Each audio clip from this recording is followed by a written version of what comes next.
Hello बच्चों, welcome to समक्ष section. Here is ma'am Rupali.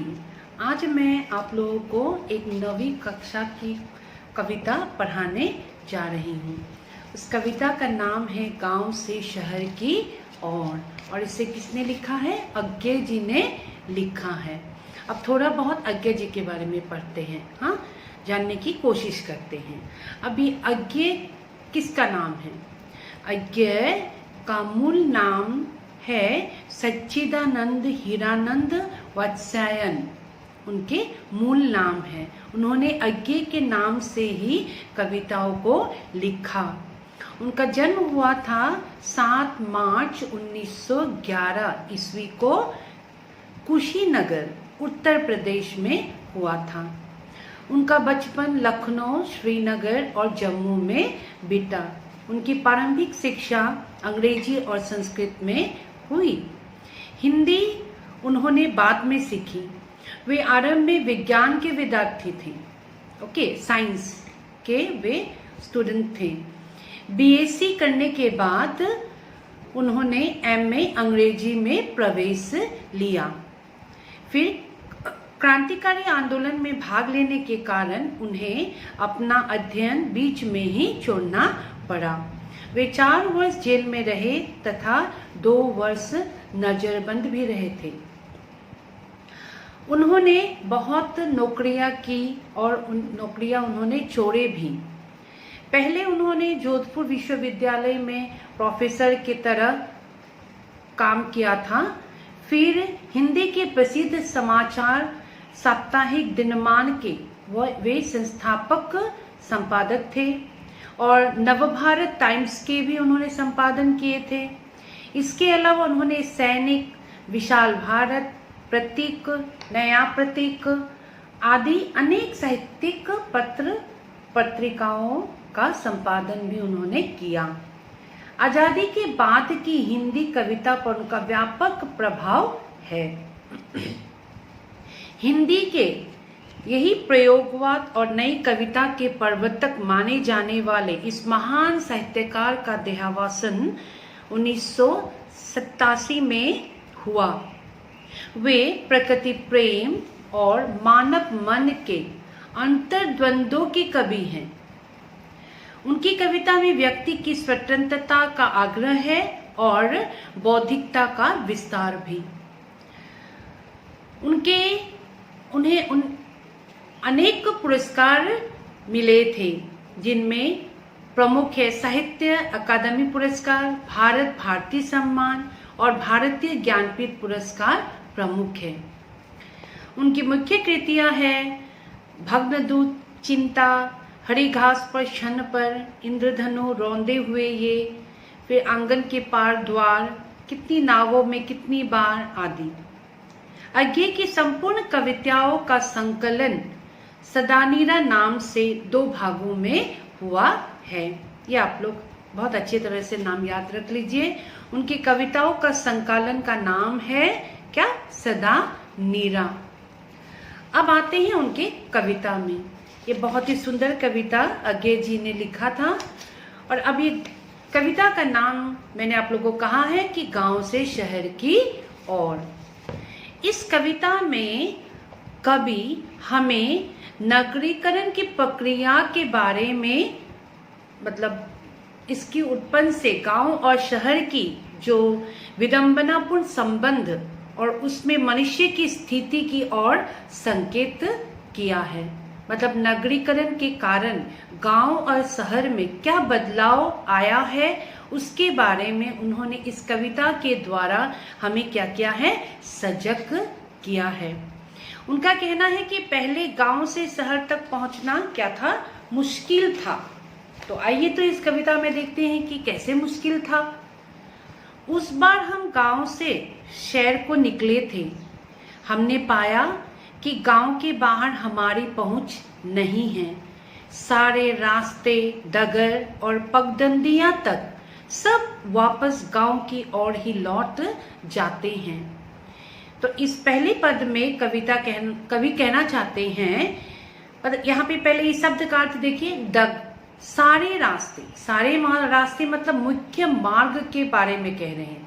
रास्ते मतलब पथ, मार्ग, है ना, रास्ता, ये सब। तो ये मुख्य मार्ग, और डगर मतलब कच्चे रास्ते के बारे में कह रहे हैं। फिर कह रहे पगडंडिया मतलब लोगों के आने जाने से जो छोटे संकरे रास्ते बन जाते हैं, उस रास्ते के बारे में कह रहे हैं। पगडंडिया मतलब लोगों के पग से बने हुए रास्ते। ओके, तो ये सभी जो रास्ते हैं, ये मुख्य रास्ते, छोटे रास्ते, कच्चे रास्ते, ये सभी रास्ते मतलब फिर से लौटकर किसकी ओर जाते हैं? गांव की ओर जाते हैं। पहले नगरीकरण तो इतना था नहीं, तो लोग मतलब गांव में रहना पसंद करते थे, लोग गांव में ही रहते थे। तभी सभी रास्ते फिर लौटकर गांव की ओर ही जाते थे। तब जब कभी गांव से शहर की ओर जाने लगे तो उनको मतलब वह विस्तार नहीं मिला, वो जा नहीं सके। फिर से उनके रास्ते गांव की ओर ही चले आए, यही कहना चाहते हैं। ठीक है, इस पहले पद में तो कवि यह कहना चाहते हैं कि गांवों में क्या होता है, प्रकृति के असली रूप और सौंदर्य के दर्शन होते हैं। लोग शांति प्रिय और सरल हृदय के होते हैं, है ना, और उनके व्यवसाय भी बहुत सरल होते हैं। और इस सभी लोग बहुत प्रेम से रहते हैं, प्रेम की भावना ज्यादा होते हैं, एक दूसरे से भाईचारे से रहते हैं।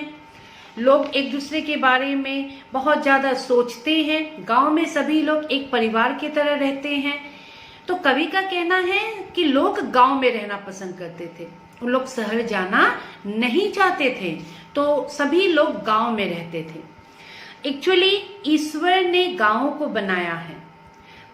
बड़े बुजुर्ग लोग कहते थे, बहुत ही ज्ञानी लोग भी कहते हैं कि गांवों को भगवान ने बनाया है, ईश्वर ने बनाया है। और शहर को किससे बनाया है? कि शहर को हम लोगों ने बनाया है, लोगों ने बनाया है। समझ में आया है? तो जब कवि शहर की ओर जाना चाहते थे नगरीकरण के बाद, तो तब बात अलग है अभी। ठीक है, अभी लोग मतलब गांव से शहर की ओर जाना चाहते हैं। और जब कभी भी गांव से शहर की ओर जाने लगे, और जब उन्होंने फिर से सोचा कि लौटकर गांव की ओर जाते हैं शहर से, तब उन्होंने क्या पाया कि अभी लोग मतलब क्या करते हैं, गांव में रहना पसंद नहीं करते। अभी सभी रास्ते मतलब किधर की ओर जा रहे हैं? शहर की ओर जा रहे हैं।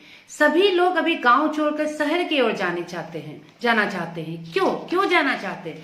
नगरीकरण के लिए जाना चाहते हैं, शिक्षा के लिए जाना चाहते हैं, व्यापार के लिए जाना चाहते हैं, चिकित्सा के लिए जाना चाहते हैं, है ना। विज्ञान ने इतनी उपलब्धियां की कि लोग अभी मतलब गांव में रहना पसंद नहीं करते। सभी लोग अभी कहाँ जाना चाहते हैं? शहर की ओर जाना चाहते हैं। अब देखिए तो इस बात पे क्या कह रहे हैं, इस बार हम फिर शहर से गांव की ओर सैर को निकले और हमने पाया कि गांव तक हमारी पहुंच नहीं रही। सारे रास्ते अब गांव से शहर की ओर दौड़ रहे हैं। तो कवि कहना चाहते हैं कि अब नगरीकरण के बाद लोग गांव में रहना पसंद नहीं करते, अभी सारे रास्ते शहर की ओर जाते हैं, सभी लोग शहर में रहना पसंद करते हैं। लेकिन अभी अगर बच्चों अब आप लोग अभी अगर देखेंगे अभी की परिस्थितियां जो है हमारे देश में, हमारे दुनिया में, क्या लोग शहर जाना चाहते हैं? क्या लोग विदेश जाना चाहते हैं?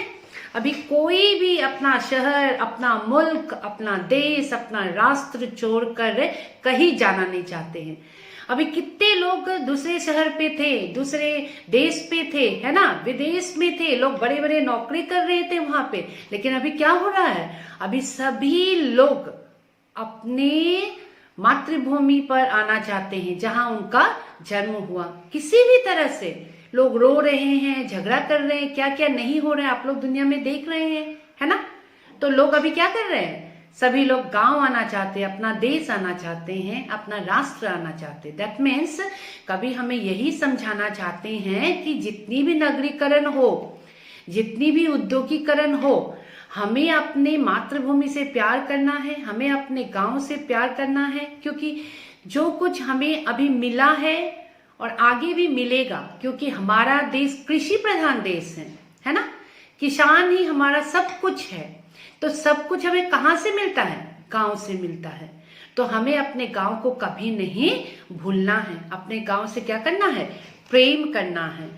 तो कवि इस कविता के माध्यम से यही कहना चाहता है कि अब गांव के लोग शहर की ओर आने लगे और वे फिर वापस गांव जाना नहीं चाहते, है ना। लेकिन यही वाक्य अभी जो इस कविता के द्वारा हमें दिया गया है, लेकिन अभी ये क्या हो गया है?